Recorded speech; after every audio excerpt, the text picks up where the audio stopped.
Hello everyone, আসসালামু আলাইকুম। Welcome back to my channel. আমি লাকি চলে আসলাম প্রতিদিনকার মতো রান্নাঘর থেকে আরও নতুন একটি রান্নার ভিডিও নিয়ে। তো আমি আজকে রান্না করব গরুর পা দিয়ে নিহারি। তো যাই হোক, আমি এখানে 2টা গরুর পা নিয়ে নিলাম। আসলে এগুলো আমাকে আমার ছোট বোন বাড়ি থেকে কেটে দিয়েছে, অনেক আগেই দিয়েছে। আমি রান্নাটা আগেই করেছিলাম, আপনাদের সাথে জাস্ট পরে শেয়ার করতেছি আর কি। তো যাই হোক, আমি এখানে দিয়ে দিলাম গরুর পাগুলা।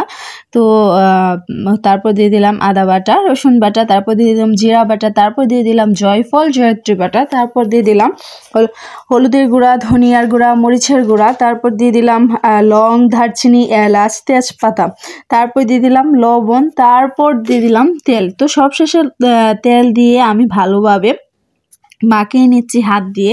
আসলে আমার এই প্রেশার কুকারটা একটু বড় টাইপের, তো তাই নিচে পড়ে আছে আর কি, অল্প অল্প বোঝা যাচ্ছে।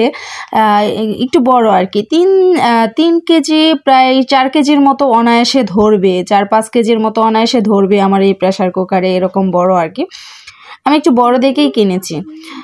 হ্যাঁ, তো যাই হোক, আমি এখন মাকে ভালোভাবে হালকা কষাইছি আর কি, একটু কষিয়ে টষিয়ে তারপর পানি দিয়ে পরিমাণ মতো একেবারে বসিয়ে দিলাম। এই যে দেখতে পারতেছেন প্রায় সিদ্ধই হয়ে গেছে বেশিরভাগ।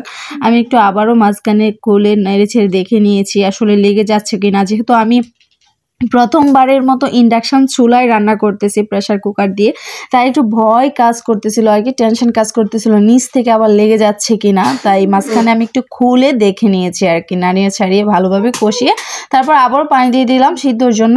যেহেতু এগুলো গরুর পা, আমি এটাকে ভালোভাবেই সিদ্ধ করবো, যেন করে খুব ভালোভাবে খাওয়া যায় আর কি, এবং মুখে দিলেই যেন নরম হয়ে সুন্দর হয়ে খুলে চলে আসে। বোঝাইতে পারছি আপনাদেরকে?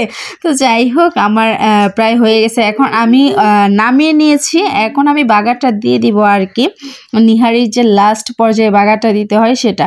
তো আমি এখানে দিয়ে দিলাম পেঁয়াজ, রসুন কুচি।